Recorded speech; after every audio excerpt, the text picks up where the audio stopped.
We will knock on every door, talk to every witness, watch every piece of video, and analyze every piece of evidence.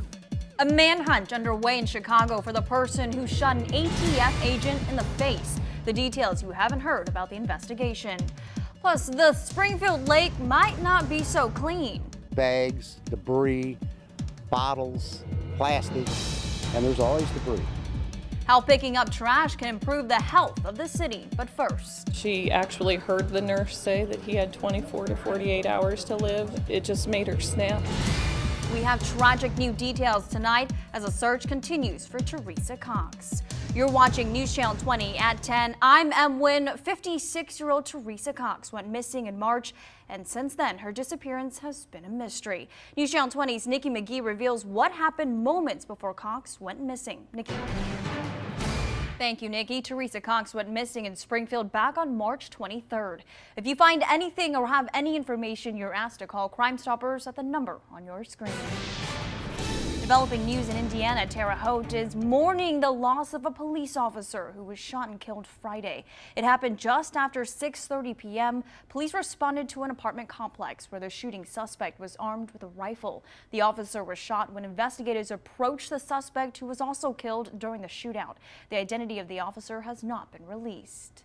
In Chicago, a manhunt is underway for the person who shot an ATF agent in the face. It happened Friday morning in the Yards neighborhood, a place police say is known for police violence. The injured alcohol, tobacco, and firearms agent is now in stable condition at the hospital. Law enforcement officials have put out several warrants since the shooting. We will find you. We will knock on every door, talk to every witness, watch every piece of video, and analyze every piece of evidence. Believe me, you will not get away with this. Right now, it's unknown if police have any leads on who shot the agent. Developing news indicator, a woman is recovering tonight from being shot in the leg. It happened around 3 a.m. in the 1200 block of North Union Street. The woman was shot in the lower leg. Police say they saw two people running away from the scene. One person was arrested and a handgun was recovered. Caught on camera, a man who tried to get away from Chicago police ended up getting stuck in a chimney. Police say the man fled during a traffic stop and climbed up a building. He jumped rooftop to rooftop until he snuck into a chimney. Firefighters had to use a jackhammer to get him out. In Springfield, our team was on scene at a car fire on 2nd Street in Monroe. You can see billows of smoke pouring from the car. No word on what caused the fire or if the driver suffered any injuries. In Caseyville, authorities are investigating a single vehicle crash where several people had to be rescued. It happened on I-64 near Illinois Route 157 just after 5:30 p.m. Friday.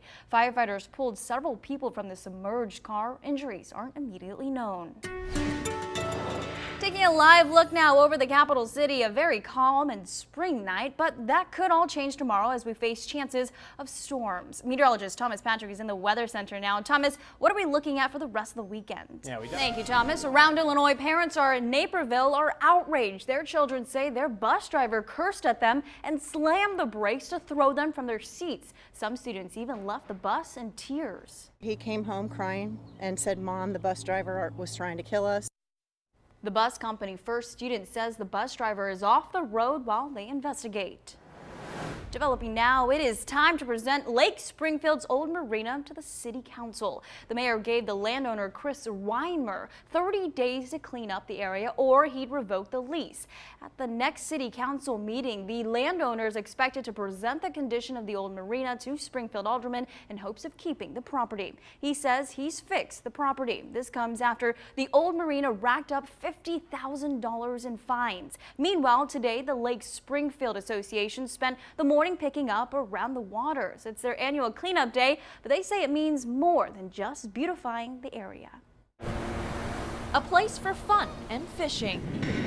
But for Fresh Lake Springfield, it's a place with a problem. There's always debris. Saturday, dozens joined the Lakeshore Improvement Association Chair John Alio to pick up trash. Bags, debris, bottles. It's a real problem for the users of the lake, because if they're out here swimming or skiing, they don't want to have a bottle pop up in their face. A trash receptacle. There to help, Anne Marie Hansen of the University of Illinois Springfield. Trying to get an idea of the plastic pollution and overall marine litter in central Illinois waterways. Anne Marie came with Tom Rushfus to help learn and raise awareness. A lot of these things, the plastics in particular, they just don't go away. They continue to break down, they get smaller and smaller, can find ways to cause problems with filtration systems, getting into drinking water, other issues like that. And so we need to really make people aware that what they're doing every day is having an impact on how they're living their life later on. They specialize in environmental studies and work to connect UIS with lake concerns. And we're finding chunks of plastic in there, and I think people aren't realizing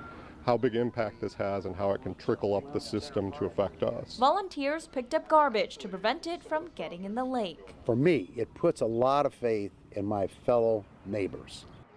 If you want to help the lake moving forward, just reach out to the Lakeshore Improvement Association. You can find their information on our website. Coming up next on News Channel 20 at 10. And I mean, if I have to file a lawsuit against the city, I will. A woman in Kansas City, Missouri says her dog is being held captive at an animal shelter while they won't let her dog go. Hawaii neighborhoods are being evacuated. You won't believe how close lava is getting to some of the homes. The Kentucky Derby brings out a crowd in Panther Creek Country Club, but the focus wasn't just on the horses.